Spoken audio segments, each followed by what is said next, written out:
Let us talk about spiritual sickness and spiritual disease as a result of narcissistic abuse and toxic relationships. Now, I've already made a video talking about physical illness and physical disease that medical science has linked to stress-related trauma, things like autoimmune diseases. Now, if you have not yet seen my videos on these, I encourage you to watch them. I'll put a link right there after this video, because in this video, I want to go layers deeper. We're going to get down to the spiritual level. And by the way, if your spirit is sick, if your spirit is diseased, it will in fact manifest itself physically. If you are fatigued, tired, depressed, anxious, all of these can be symptoms of a sick and diseased spirit as a result of narcissistic abuse. In the movie The Matrix, how many of you remember the movie The Matrix? There's the scene where Morpheus is talking to Neo, and he says that if you die in the Matrix, you die in the real world. Why?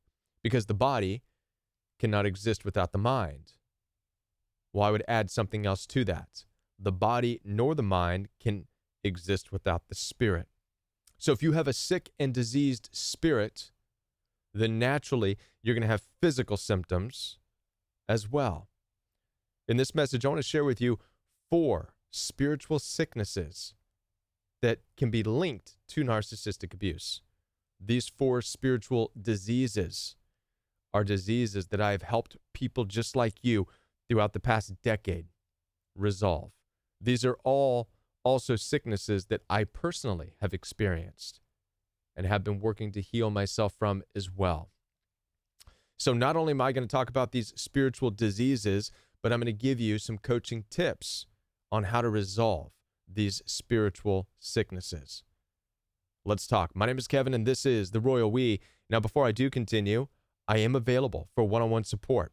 So if you are struggling right now with spiritual sickness, spiritual disease as a result of narcissistic abuse, and you want to heal yourself at the spiritual level, head on down there, schedule some one-on-one time with me. I'd love to work with you. Also, I do have a coaching program. My coaching program is live and in person each and every day. It's not pre-recorded videos and handouts that you have to work in on your own time. I'm spending my time with you each and every day within a community setting. We are working out of a diary and a journal to plan out our 2024, to continue to heal ourselves at the spiritual level so that we can step into our purpose and our calling in this life. If this sounds good to you, head on down there and get registered right now. Now, these 4 spiritual sicknesses that I'm going to talk about are not in any particular order. They're not ranked as the number 1 to number 4. They are all equally devastating and life-altering. So let's get into it, beginning with the first one that I want to talk with you about, and that is spiritual oppression. Everybody say this with me: spiritual oppression. What is oppression? Oppression is when a narcissistic person elevates their own sense of power, their own sense of worth, their own sense of joy, of peace, and of comfort at your expense.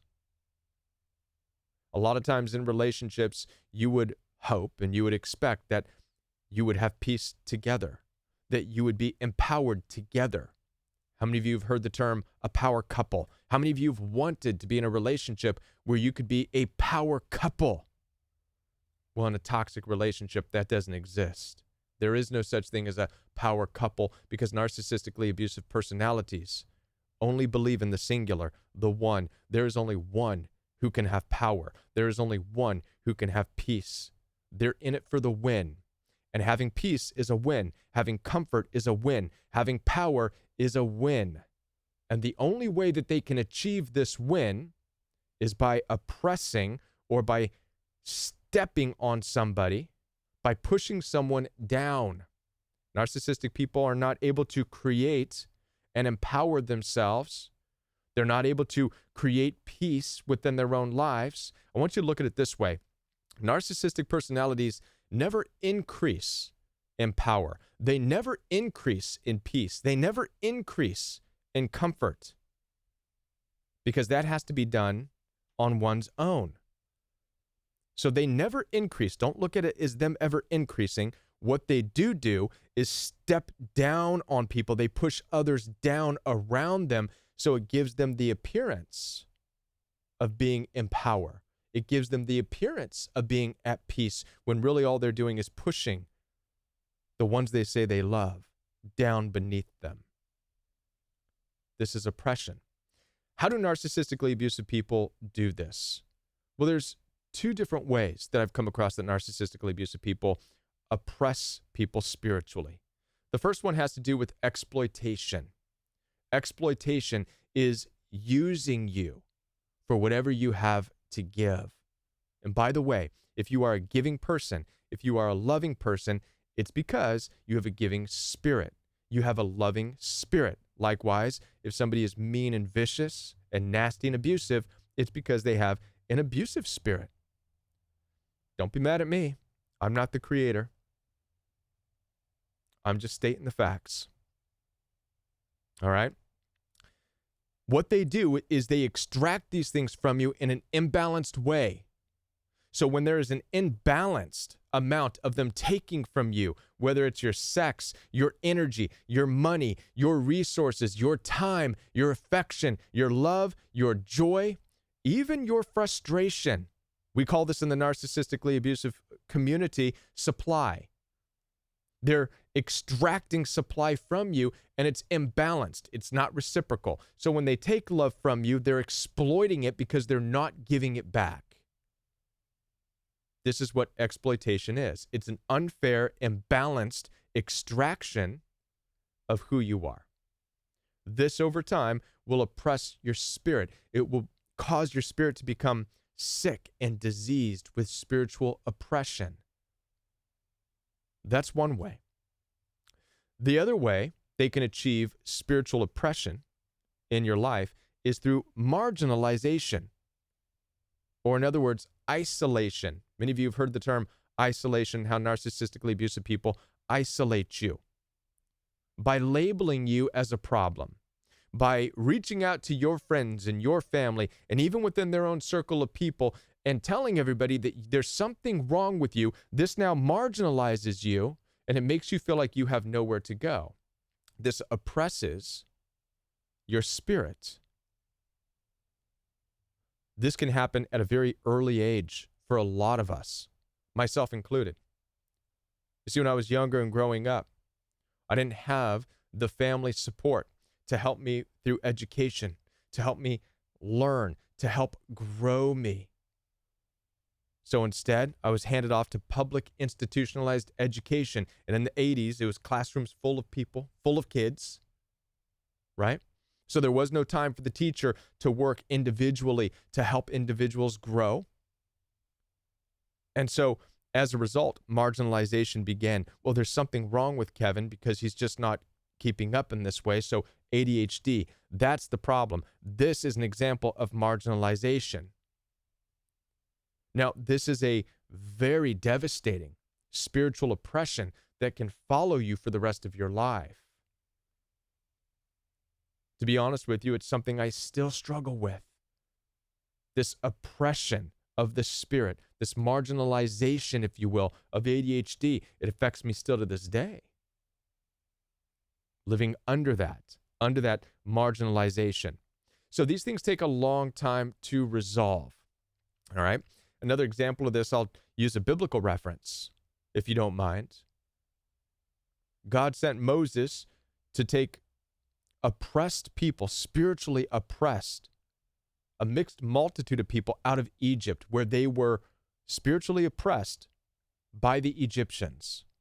They had nowhere else to go. They were exploited and unfairly treated. Not only that, but they were also marginalized. They had a double whammy. And so as they journeyed out, you can read about it in the book of Exodus, you have a bunch of spiritually oppressed people trying to recover their spirits, which is why it took so long for them wandering in the wilderness as God began to try to heal their oppressed spirit, to take them out of that spiritually sick and devastated oppression. It can take a long time to be built back up, to be okay with who you are.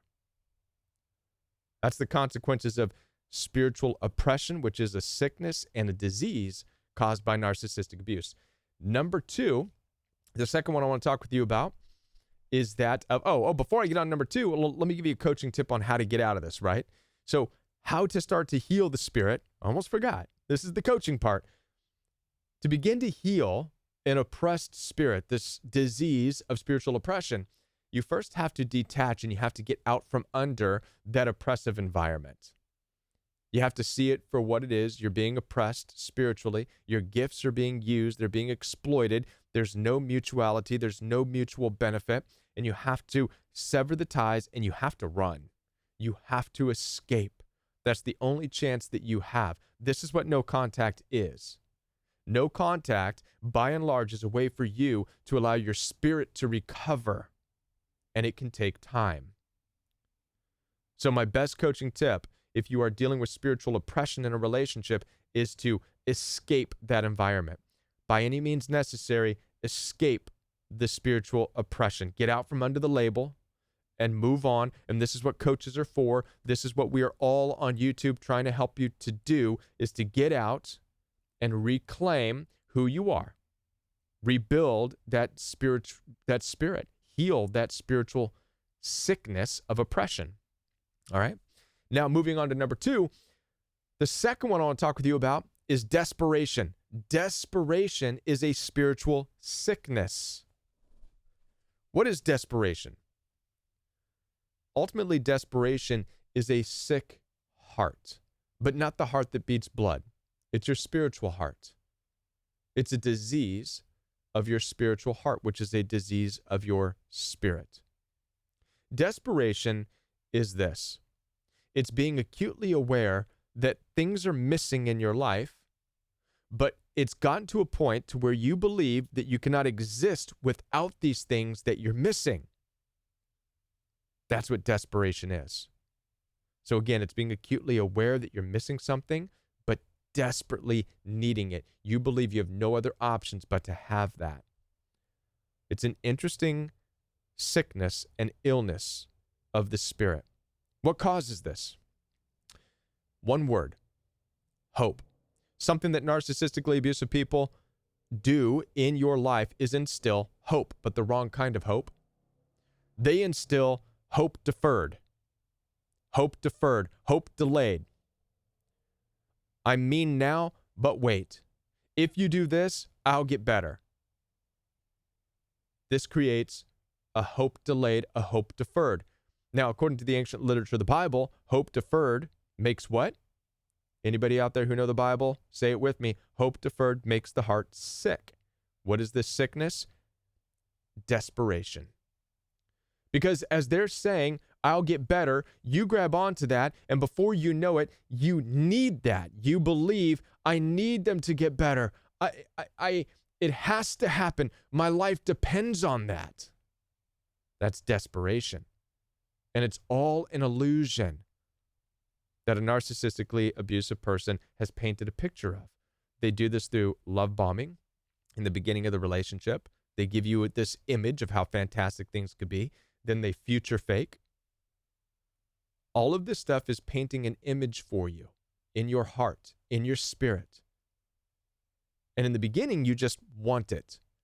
But over time, as they abuse you, as they oppress you, yet they point to that, eventually you say, I need this more and more and more, until your spirit becomes desperate for it.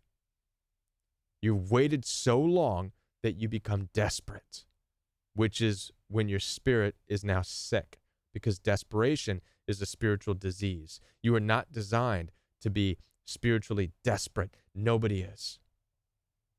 You are not designed to live in hope for that long. That is a misuse of hope. It's an inappropriate understanding of hope. Hope is supposed to be a very short-term use.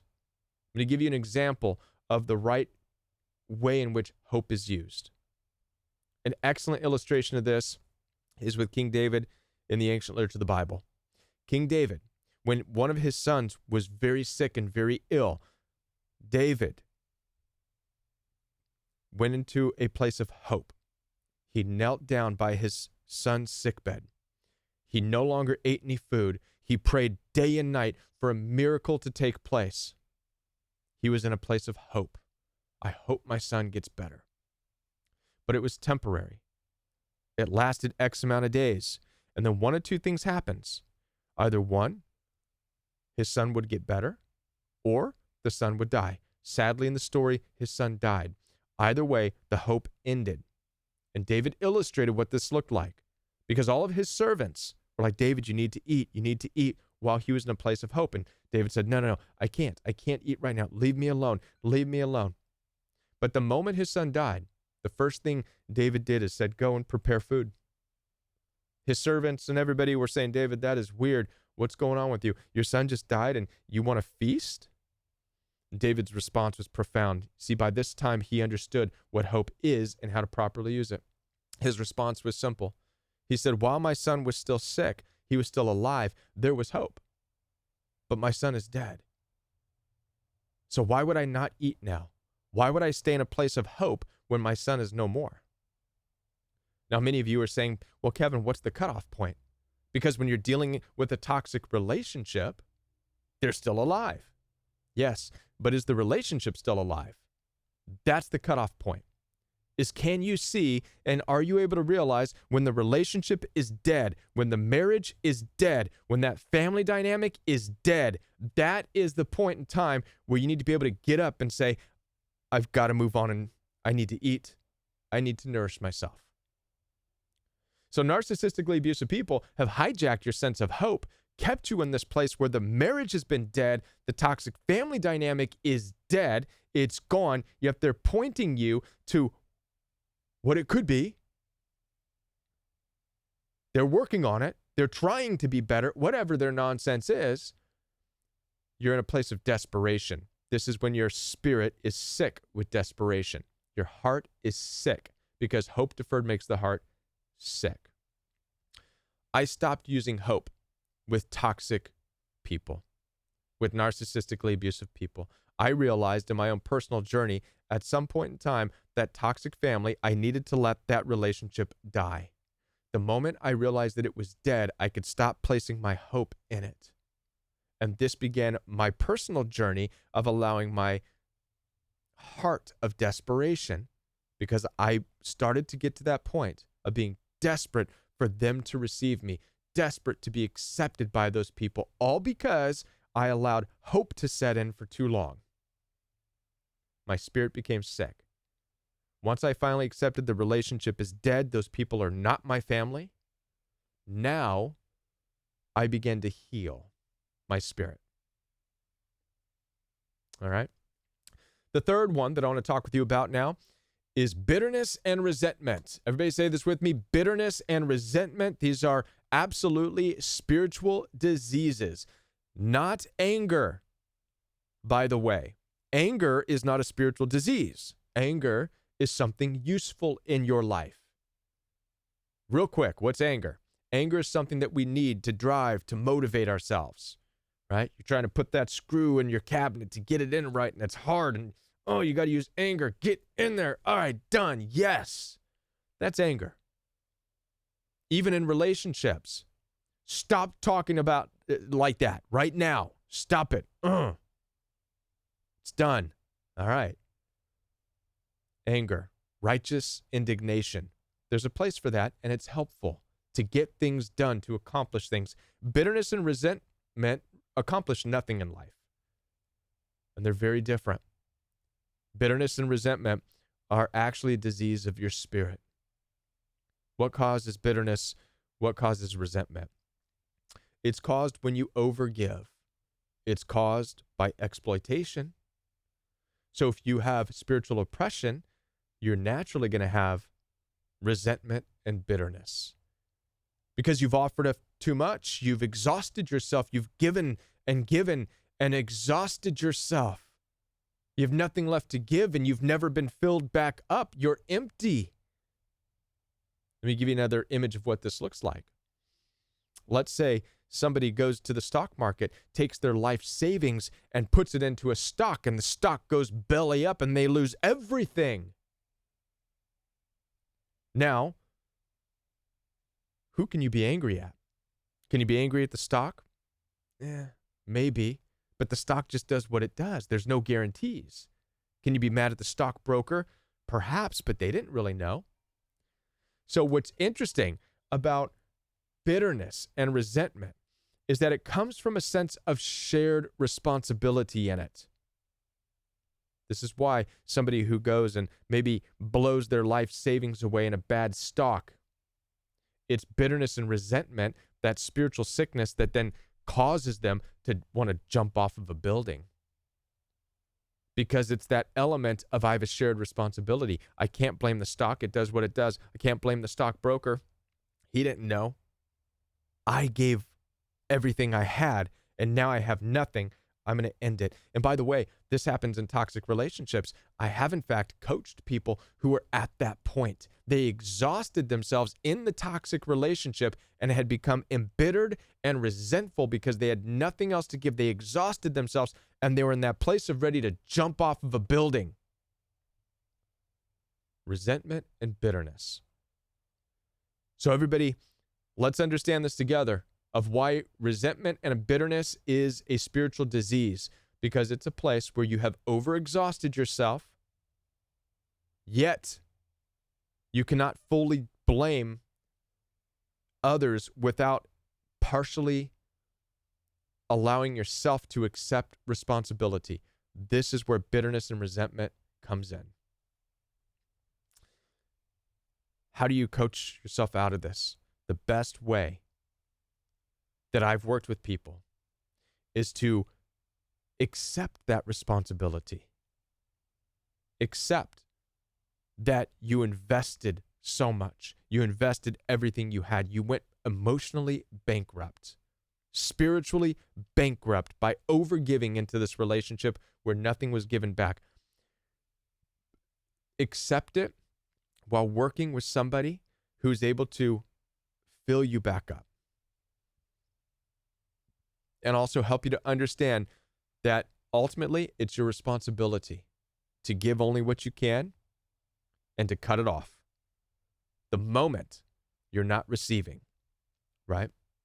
This is what I work really closely with people on as a coach coming out of narcissistic abuse, is helping to understand this. This is what begins to heal the spirit. It's very possible to heal a spirit that has become embittered and resentful as a result of overgiving, once you realize that it's simply from this place of overgiving. Oftentimes people don't realize this, but coming out of a toxic relationship, it's not all just about being mad at those people. There's a lot of inward frustration, a lot of inward bitterness and resentment, a lot of it having to do with all that was given, the overexhaustion. All right. Moving on to the last one. Number 4, a broken spirit. A broken spirit is a spiritual sickness, a spiritual disease. What causes a broken spirit, a bruised spirit, a battered spirit? This is a result of words. Words have power. When people speak into your life negativity, they are bruising and they are beating your spirit. There's a reason why in the New Testament of the Bible, Jesus said, "You have heard, thou shalt not commit murder, but I tell you, anybody who tells his brother raka," which translated into some foul, nasty thing, is guilty of murder in his heart. Jesus is making the profound comparison that while one thing can physically kill the body, this other thing can kill a spirit. It's beating and bruising the spirit. This is something that we need to pay attention to in all of our relationships. No, it's not funny when you come across somebody who's talking down about other people. It's not funny at all. As a matter of fact, you should look at that person and say, "Oh, really? You're still you're a violent, hostile person. You're just violent and hostile with your words, aren't you? You like to beat people with your words, don't you?" Narcissistically abusive people, a lot of them operate in their lives like this because they're cowards. Make no mistake about it. They have a murderous spirit, but they're too cowardly to do it physically. But they'll use their words. But it's the same murderous spirit. Okay? It's not funny. It's not a joke. So when somebody presents that to you, yeah, I talk down about people, ho, ho, ho, ho, blah, blah, blah, blah. Ah, you're a violent person. You're just another violent, hostile person. Pay attention to that. All right? Your spirit can become sick and beaten and bruised as a result of being around violent words. So once again, the key to get out of this is to, first of all, would you stand around in a pit with somebody who's physically beating you? Probably not. You'd get out of there. So why would you stand around in a room with somebody using violent words? When, now that we've talked about it, it's the same thing. It's just beating your spirit up. It's making your spirit sick. It's an assault on your spirit. So my best coaching advice for this is, once again, get out. Run as though you were physically being assaulted. Run from the words that are an assault on you, whether it's from your family or even a marital partner, whomever. Get out of that fighting cage. It's one thing if you come together in agreement to fight, like you're some kind of UFC fighter. You're prepared. All right, I'll take your words and I'll give you some words and we'll duke this out. But if you're not, if that's not what you signed up for, then you have to understand that what's taking place is you are spiritually being attacked, spiritually being assaulted. All right, you've got to get out of that pit. All right. As I said before, I am here to help you. If any of this resonates with you, and perhaps right now you have a sick spirit, a beaten spirit, a bruised spirit, a diseased spirit, because of any of the following things that we've talked about. And by the way, this is not an exhaustive list. There's plenty more things that can cause you to become spiritually sick as a result of narcissistic abuse. Wherever you're at, I am here to work with you one-on-one. So head on down there, schedule some time with me. Telephone calls, video calls are available, and I'll work with you to begin your journey of healing your spirit as you get out of the toxic relationship and step into the life that you were meant to live. A life of freedom, not oppression. A life of self-acceptance, not desperation. A life of truth, not of hope. A life of loving and giving, not of bitterness and resentment. A life of being around people who help support your spirit, not beat it and bruise it with their words.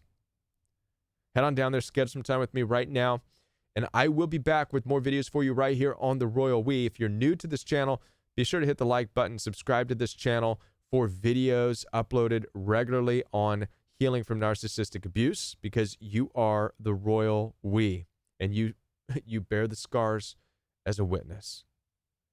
I'll be back with more videos for you. Subscribe, like, and before I leave, check out one of these videos recommended by the YouTube algorithm for you, because it knows what you've been watching and it made this recommendation for you. So I believe it's going to be a good fit. And I'll be back with more on The Royal We.